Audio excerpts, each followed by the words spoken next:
श्री शिवाय नमस्तुभयम। दोस्तों, जैसा कि आप सभी लोग जानते हैं कि 22 जनवरी 2026 यानी गुरुवार को पड़ रही है माघ मास की शुक्ल पक्ष चतुर्थी तिथि। और दोस्तों, यह वह तिथि है जो माघ मास में पड़ने वाली सबसे बड़ी तिथि है, क्योंकि यह गुरुवार के दिन पड़ रही है और इसका बहुत ही बड़ा और विशेष महत्व होता है। पूज्य गुरु जी ने कहा है कि अगर कभी भी मौका लग जाए और माघ महीने की चतुर्थी तिथि गुरुवार को पड़ जाए तो आप लोगों को 3 तुलसी पत्ते वाला उपाय तो अवश्य ही करना चाहिए। इन दोनों का संयोग बहुत ही कम आता है। इसी के साथ में गुरु जी ने अपनी शिवपुराण कथा में बताया है कि इस दिन आपको 3 तुलसी पत्ते वाला उपाय तो आपको अवश्य ही करना चाहिए, क्योंकि ऐसा दिन पूरे साल में सिर्फ एक ही बार आता है। और दोस्तों, आप सभी लोग जानते हो कि गुरुवार चतुर्थी तिथि का अगर सबसे बड़ा कोई उपाय है तो वह 3 तुलसी पत्ते वाला उपाय है। तो दोस्तों, गुरुवार चतुर्थी तिथि के दिन आप लोगों को इस 3 तुलसी पत्ते वाला उपाय को जरूर करना है। बहुत सारे लोग होंगे जिन लोगों ने इस उपाय को ना किया हो, मतलब पूरा साल निकल गया, उन्होंने किसी भी दिन इस 3 तुलसी पत्ते वाला उपाय को ना किया हो। पर दोस्तों, आपके पास एक आखिरी मौका बचा हुआ है, जो कि 22 जनवरी 2026 गुरुवार चतुर्थी तिथि के दिन है। इस दिन आप लोगों को इस वाले उपाय को जरूर कर लेना है। भले ही आपने महीने भर इस उपाय को ना किया हो, पर अगर आपने इस माघ महीने के गुरुवार चतुर्थी तिथि के दिन अगर इस वाले उपाय को कर लिया तो आपको इस उपाय को करने का वह फल मिलेगा जिसकी आपने कभी कल्पना भी नहीं करी होगी। इसीलिए आप लोग इस वाले उपाय को एक बार जरूर कर लेना है, ताकि आप लोगों के हाथ से यह मौका ना जा सके और आपको इस उपाय को करने का फल मिल सके। दोस्तों, यह उपाय पंडित जी ने अपनी अभी की ही श्री शिव महापुराण की कथा में बताया है जी।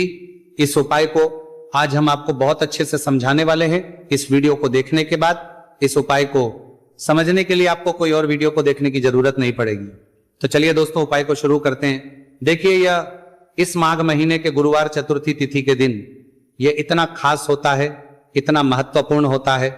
देखा गया है कभी कभी बड़े बड़े पूजा पाठ अनुष्ठान से जो मनोकामना पूर्ण नहीं होते, वह माघ महीने की गुरुवार चतुर्थी तिथि के दिन एक छोटे से उपाय करने से ही आपकी मनोकामना पूर्ण होती है। और बहुत सारे लोगों ने इस उपाय को किया भी है और उनको इस उपाय को करने का फल भी जरूर मिला है। अगर आप लोग भी इस उपाय को करना चाहते हैं तो आप इस उपाय को पहले अच्छे से समझ लेना, सुन लेना, उसके बाद करना। आपको इस उपाय का फल जरूर मिलेगा। और इस उपाय को कर लेने से आपके घर में चाहे किसी भी प्रकार की दुख और समस्या क्यों ना चल रही हो, आपको उसका कारण भी नहीं पता है कि भाई ये समस्या किस कारण से चल रही है। उसका कुछ भी कारण हो सकता है, जैसे पितृदोष हो सकता है या किसी भी तरह का मंगल दोष भी हो सकता है। तो इस दिन आप लोगों को ये वाला उपाय कर लेना है।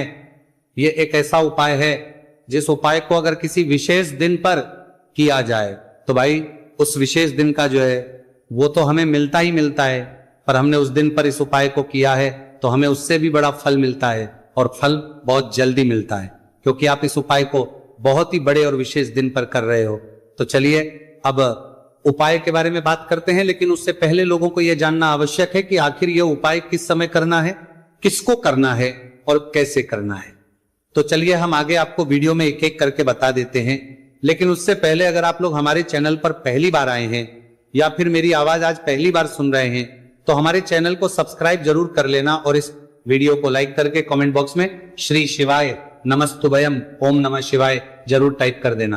तो दोस्तों, इस 3 तुलसी पत्ते वाला को हमें इस गुरुवार चतुर्थी तिथि के दिन कैसे करना है, किसको करना है, किस समय करना है और कहां पर करना है, ये सारे सवालों के जवाब आपको इस वीडियो में मिल जाएंगे।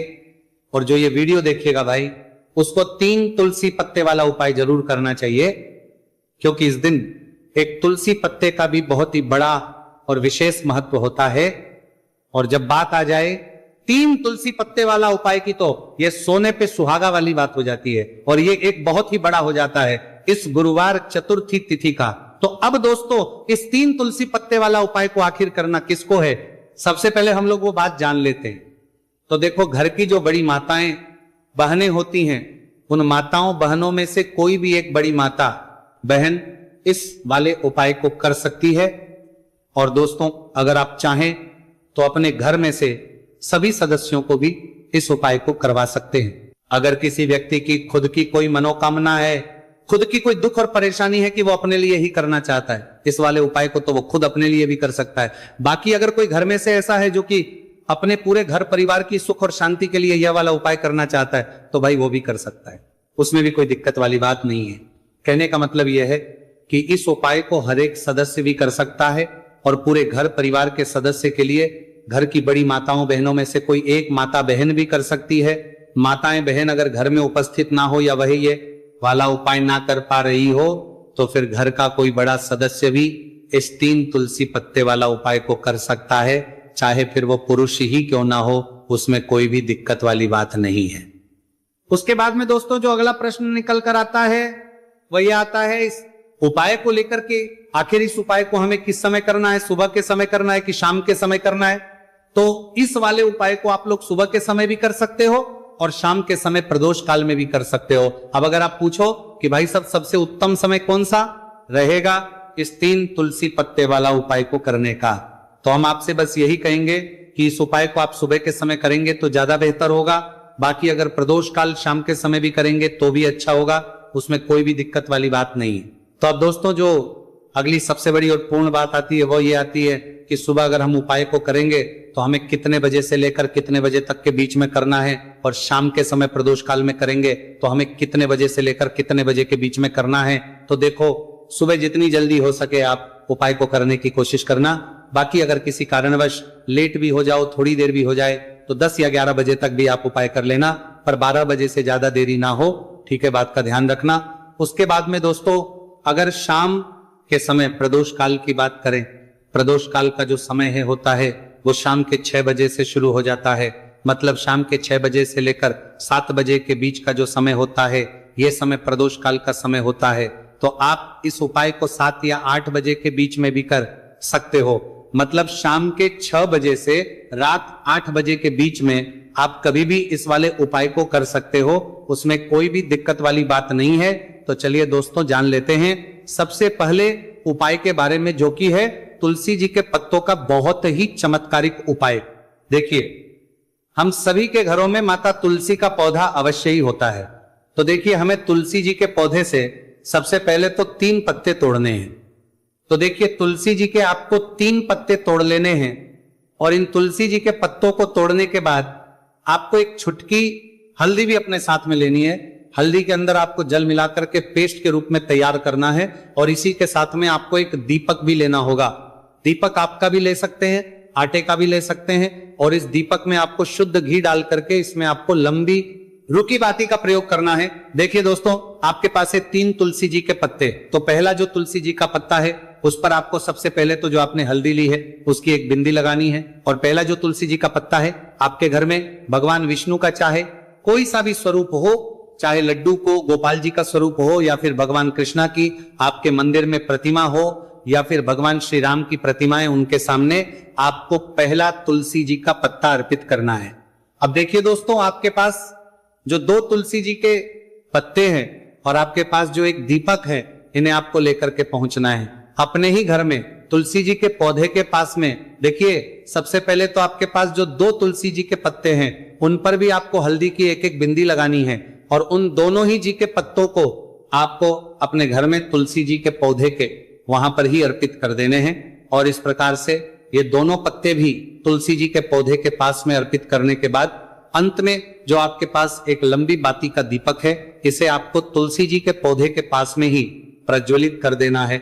जो भी व्यक्ति अपने ही घर पर गुरुवार चतुर्थी तिथि के दिन इस प्रकार से तुलसी जी के 3 पत्तों का यह उपाय कर लेता है तो उसका परिवार हमेशा खुश रहता है, उसके परिवार में कभी भी कोई भी संकट उत्पन्न नहीं होता है। और यदि आपके घर में जो भी ग्रह क्लेश है वह भी समाप्त होते हैं। तो इस प्रकार से आपको यह पहला उपाय करना है। अब दोस्तों हम जान लेते हैं दूसरे उपाय के बारे में। देखिए इस उपाय को करने के लिए भी आपको मात्र 1 लोटा शुद्ध जल लेना है तांबे के पात्र के अंदर, और इसी के साथ में आपको एक प्यारी सी और सुंदर सी बेलपत्र ले ली है। बेलपत्र है वो कहीं से भी खंडित नहीं होनी चाहिए, इस बात का ध्यान रखना है। बेलपत्र यदि आपको प्राप्त नहीं हो पाती है तो आप शिवलिंग पर चढ़ी हुई बेलपत्र को पुनः शुद्ध जल से धो करके उसका उपयोग कर सकते हैं। देखिए इस उपाय को आप सुबह से लेकर के शाम तक किसी भी समय में कर सकते हैं। देखिए, मंदिर पहुंचने के बाद सबसे पहले तो आपके पास जो अपनी हथेली में रखना है और आपको कुंडकेश्वर महादेव से प्रार्थना है कि मेरे शरीर में या फिर मेरे परिवार के सदस्य के शरीर में कोई भी भारी रोग हो चुका है जिसमें उसे आराम नहीं मिल पा रहा है, डॉक्टरों को लगातार दिखा रहे हैं, दवाओं का लगातार सेवन कर रहे हैं, लेकिन बीमारी में आराम नहीं मिल पा रहा है। हे मेरे कुंडकेश्वर महादेव, मुझे अपनी बीमारी में आराम दिलाने की कृपा करें। इस प्रकार से आपको कामना करते हुए ये जो एक बेलपत्र है, इसे आपको माता अशोक सुंदरी वाले स्थान पर अर्पित करनी है। देखिए, माता अशोक सुंदरी वाले स्थान पर जब भी आप ये बेलपत्र अर्पित करेंगे तो इसकी जो चिकनी साइड है वह शिवलिंग से स्पर्श रहेगी और इसको आपको इस प्रकार समर्पित करना है कि जो इसकी डंडी है वह शिवलिंग की तरफ रहेगी और इसका जो पट्टी वाला भाग है वह जलाधारी की ओर रहेगा। इस प्रकार से आपको ये एक बेलपत्री शिवलिंग पर अर्पित करनी है। इसके बाद आपके पास जो एक लोटा जल है उसे आपको सबसे पहले माता अशोक सुंदरी वाले स्थान पर अर्पित करना है। देखिए, आपको शिवलिंग के ऊपर जल अर्पित नहीं करना है और आपको कार पर बीजेपी की कार पर भी चले हैं, पूरा ही जल आपको धीरे धीरे जहां आपने बेलपत्र अर्पित की थी उसी के ऊपर आपको अर्पित करना है। जल को अर्पित करते समय लगातार आपको कुंडकेश्वर महादेव का स्मरण करते रहना है। देखिए, जैसे ये जल जलाधारी से होकर के बह करके आएगा तो इसे आपको थोड़ा सा किसी भी खाली पात्र में झेले है और इस जल को आपको महादेव से यानी कि कुंकेश्वर महादेव से औषधि स्वर प्राप्त कर लेना है और इसे आपको अपने घर लेकर के आ जाना है। अब देखिए, इस जल का आपको आचमन करना है, या तो आप बीमार है तो आपको इस जल का आचमन करना है, या फिर घर का कोई भी सदस्य बीमार है तो उसे आपको कुंडकेश्वर महादेव का स्मरण करवाते हुए इस जल का आचमन करवा देना है। पूज्य गुरुजी ने बताया है कि जो भी व्यक्ति इस उपाय को 5 दिन 60 दिन इस प्रकार से कर लेता है तो उसकी जो बड़ी से बड़ी बीमारी है वह समाप्त होती है। देखिए, अब हम जान लेते हैं तीसरे उपाय के बारे में। देखिए, ये जो उपाय है विशेषकर उन लोगों को करना चाहिए जो बहुत ही अधिक बीमार पड़ते हैं, यानी कि आपके घर में जितनी भी कमाई होती है वह सभी बीमारी में खर्च हो जाते हैं, या फिर आपके घर में ऐसा कोई भी व्यक्ति है जो बहुत अधिक गुस्सा करता है जिससे बहुत ही अधिक क्लेश आता है, तो उसके लिए भी आप ये उपाय कर सकते हैं। तो देखिए, इस उपाय को करने के लिए आपको गिन करके गुड़ के 60 टुकड़े लेने हैं। गुड़ के आपको 60 टुकड़े लेने हैं। देखिए, आपके घर में जो व्यक्ति बहुत अधिक बीमार रहता है या फिर कोई व्यक्ति बहुत अधिक गुस्सा करता है तो आपको ये जो 7 गुड़ के टुकड़े हैं अपने सीधे हाथ में रखना है और उस व्यक्ति के ऊपर से आपको घड़ी की दिशा में 7 बार सर से लेकर के पैर तक उतार लेने हैं, यानी कि उस व्यक्ति के सर से लेकर के पैर तक आपको इन गुड़ के टुकड़ों को 7 बार घड़ी की दिशा में घुमा लेना है। अब देखिए, इन गुड़ के टुकड़ों को बार घुमाने के बाद आपको लेकर के सीधे पहुंचना है भगवान शिव के मंदिर में। आपके घर में यदि शिवलिंग है तो वहां पर भी आप इस उपाय को कर सकते हैं, या फिर मंदिर में भी इस उपाय को कर सकते हैं।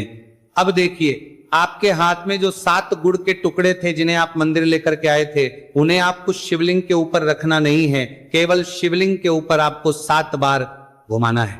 और जब भी आप ये गुड़ के टुकड़े घुमाएंगे तब आप कल्याण शाबर महादेव का बहुत ही सुंदर सा नाम लेना है। गुड़ के टुकड़ों को इस प्रकार से घुमाने के बाद आपको महादेव से प्रार्थना करनी है कि हे मेरे महादेव, कि ये जो मेरे परिवार का व्यक्ति है बहुत अधिक बीमार रहता है, बहुत अधिक गुस्सा करता है, क्रोध करता है, हमेशा चिड़चिड़ा रहता है, आप इसकी इस प्रकार की जो समस्याएं हैं उन्हें दूर करें। और इसके बाद आपको ये जो गुड़ के टुकड़े हैं 7, इन्हें अपने घर लेकर के आ जाना है और एक एक गुड़ का टुकड़ा आपको प्रतिदिन जो व्यक्ति बीमार है या फिर जो बहुत अधिक गुस्सा करता है उसे खिला देना है। उस व्यक्ति का जो भी क्रोध है, गुस्सा है, वह हमेशा के लिए शांत हो जाएगा। इस प्रकार से आपको यह उपाय करना है। अब दोस्तों, हम जान लेते हैं चौथे विशेष अंतिम उपाय के बारे में। देखिए, इस उपाय के लिए भी आपको मात्र 1 लोटा शुद्ध जल लेना है तांबे के पात्र के अंदर। अब देखिए, इसी के साथ में आपको 1 चुटकी हल्दी लेना है, आपको जो है वह पीसी हुई लेनी है और इस हल्दी के अंदर आपको थोड़ा सा जल मिला करके एक पेस्ट के रूप में तैयार कर लेना है। अब देखिए, इसी के साथ में आपको एक दीपक ले लेना है। दीपक आप चाहें तो मिट्टी का भी ले सकते हैं, शुद्ध आटा बनकर उसका भी दीपक तैयार कर सकते हैं। इस दीपक के अंदर आपको लंबी रूखी बाती का प्रयोग करना है और दीपक के अंदर आपको शुद्ध घी का प्रयोग करना है। इस प्रकार से आपको एक दीपक भी तैयार कर लेना है। देखिए, ये उपाय विशेषकर उन लोगों को करना है जिनकी कोई भी ऐसी मनोकामना है जो अभी तक परिपूर्ण नहीं हो पाई है। उन्होंने कई प्रकार के व्रत कर लिए हैं, कई प्रकार के उपाय कर लिए हैं, कई प्रकार के टोटके कर लिए हैं, मनोकामना परिपूर्ण नहीं हो पाई है, तो आपको ये उपाय इस गुरुवार के दिन करना है। देखिए, सबसे पहले तो आपने जो ये जितनी भी सामग्रियां ली हैं, इन सभी को लेकर के आपको पहुंचना है बेलपत्र के वृक्ष नीचे। देखिए, बेलपत्र के वृक्ष के नीचे जो मिट्टी होती है, सबसे पहले तो आपको वहां पर इस एक चुटकी हल्दी से